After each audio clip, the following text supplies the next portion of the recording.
Dear Patriots, before the news starts, please subscribe to our patriotic channel by clicking the subscribe button. Give us a thumbs up to this video. Don't forget to leave your opinion below in the comments section. Share the news on Facebook and Twitter so your friends see it. Thank you. Trump likely to quit Iran deal, Corker says. Senate Foreign Relations Committee Chairman Bob Corker said Sunday that he believes President Donald Trump is likely to pull the U.S. out of the Iran nuclear deal in May, a step that would undo one of the major foreign policy achievements claimed by former President Barack Obama. Corker, Republican Tennessee, told CBS's Face the Nation that such a move by Trump could be avoided if the president's concerns, which deal largely with Iran's actions outside the specifics of the nuclear deal, are addressed as part of a multilateral framework. Such an agreement seems unlikely, Corker said. The Iran deal would be another issue that's coming up in May, and right now it doesn't feel like it's going to be extended. I think the president likely will move away from it, unless our European counterparts really come together on a framework. And it doesn't feel to me that they are, Corker said, cautioning that circumstances could change as the May 12 deadline for a decision on the Iran deal approaches. You think the president's going to pull out of that Iran deal on May 12?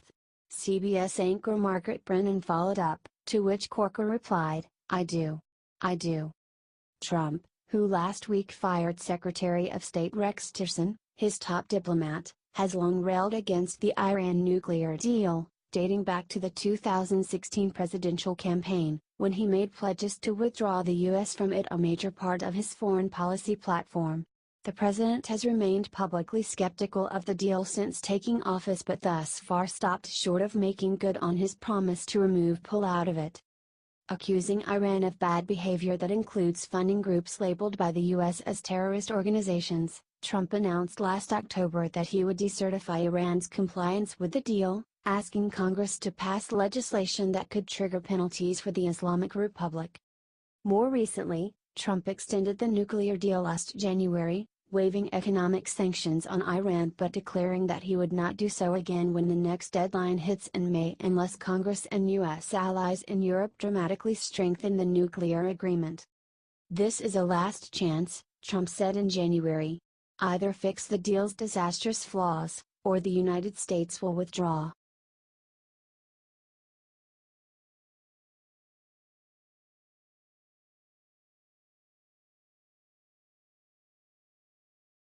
Hundreds of millions in state opioid cash left unspent. Congress sent states hundreds of millions of dollars to fight an opioid crisis, claiming more than 100 lives a day, money they've largely been unable to spend after a year.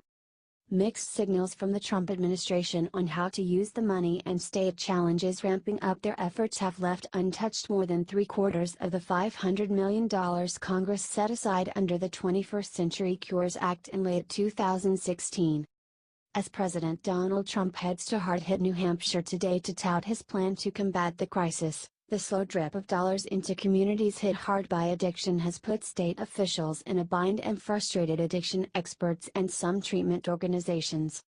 This is a total failure, said Andrew Kolodny, former chief medical officer at Phoenix House and now a Brandeis University researcher, likening the situation to food and water stuck in an airport somewhere, while people are starving to death.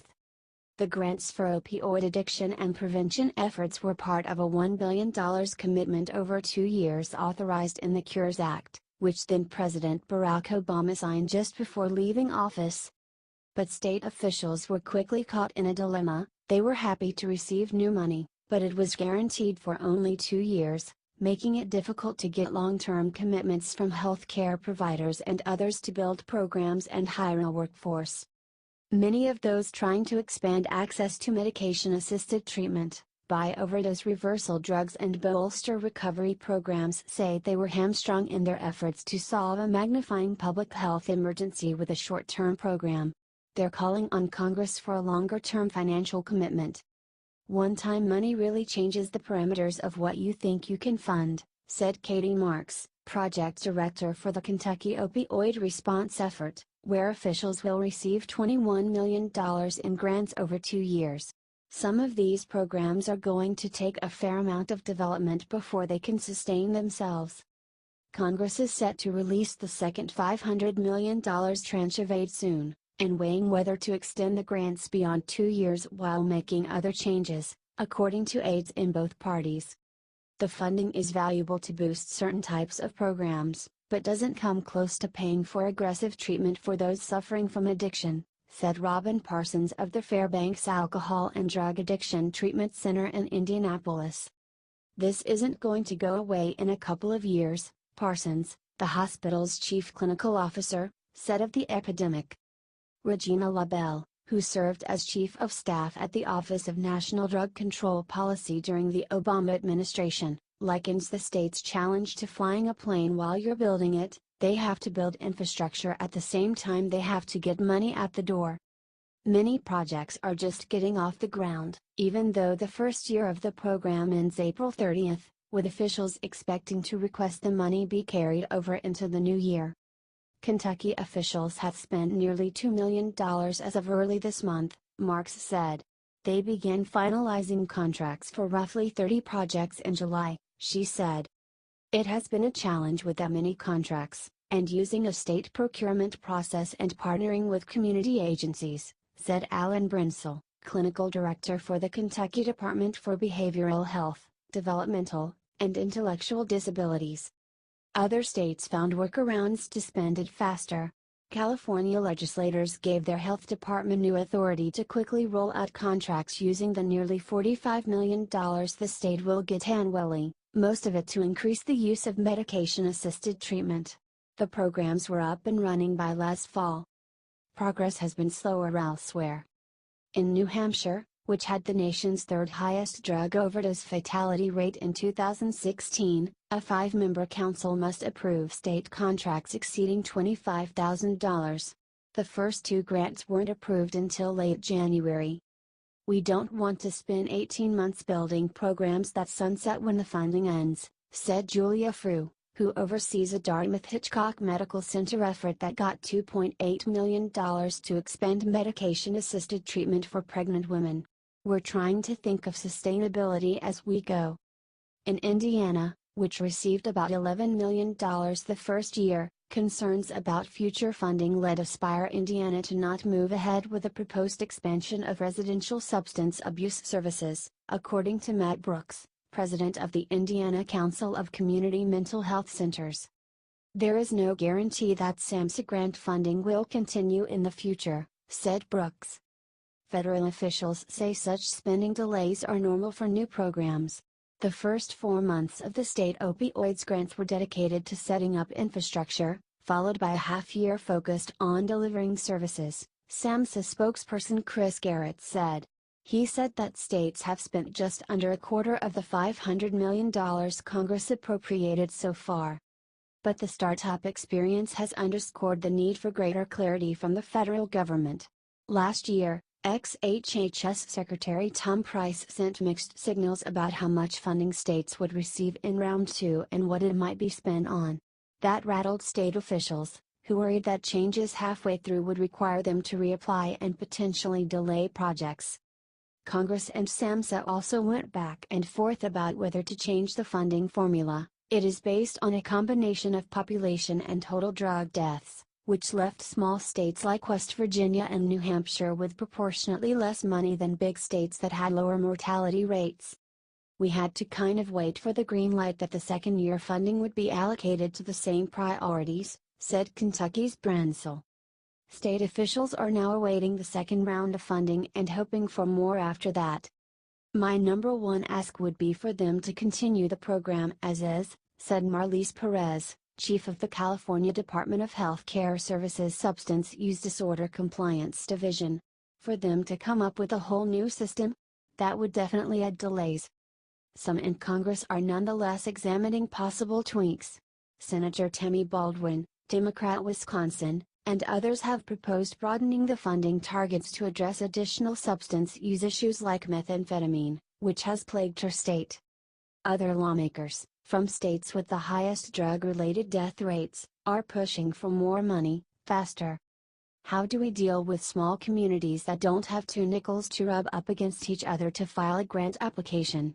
Said GOP Representative David McKinley, whose home state of West Virginia has the highest overdose mortality rate in the country. How can we streamline this so that it does get out? Don Sapatkin contributed to this story.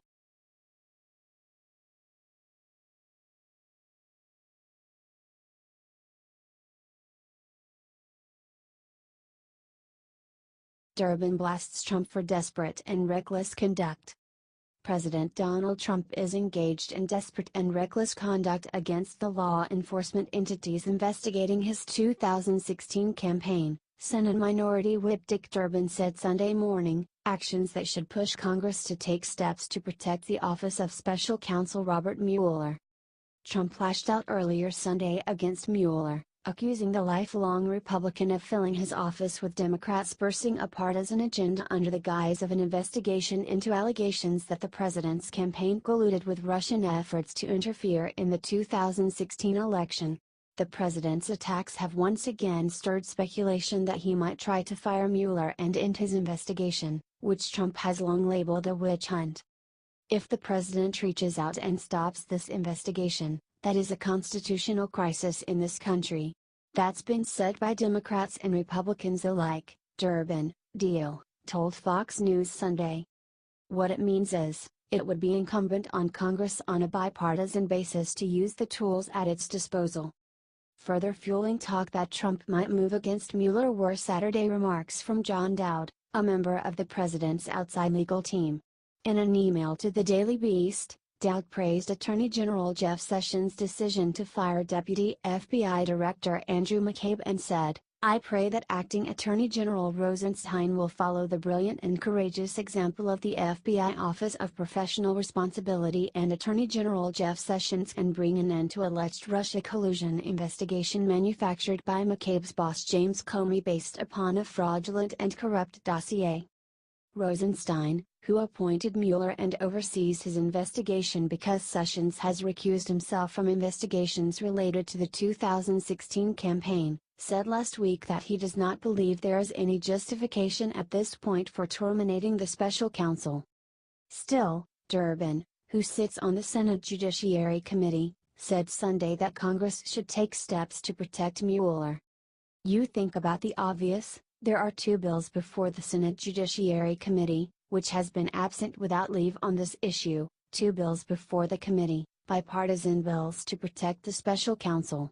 We ought to pass those bills now, Durbin said.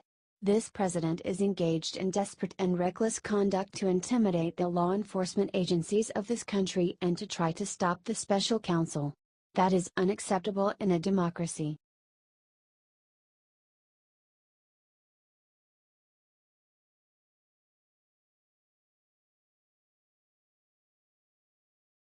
White House Attorney Trump not considering firing Mueller.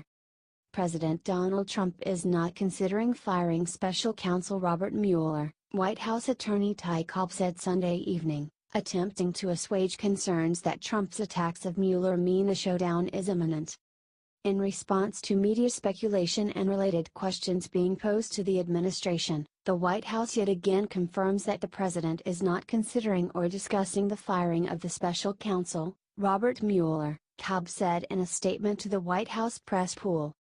Trump's decision to personally attack Mueller, a move he avoided in the past, caused renewed focus on the status of Mueller's job.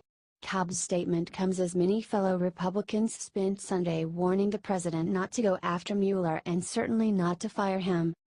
Special Counsel Mueller has served our country with honesty and integrity. It's critical he be allowed to complete a thorough investigation into Russia's interference in the 2016 election, unimpeded, Senator John McCain, Republican Arizona, wrote on Twitter. South Carolina Representative Trey Gowdy told the president that if he is innocent, he should act like it. If you've done nothing wrong, you should want the investigation to be as fulsome and thorough as possible, Gowdy said on Fox News Sunday.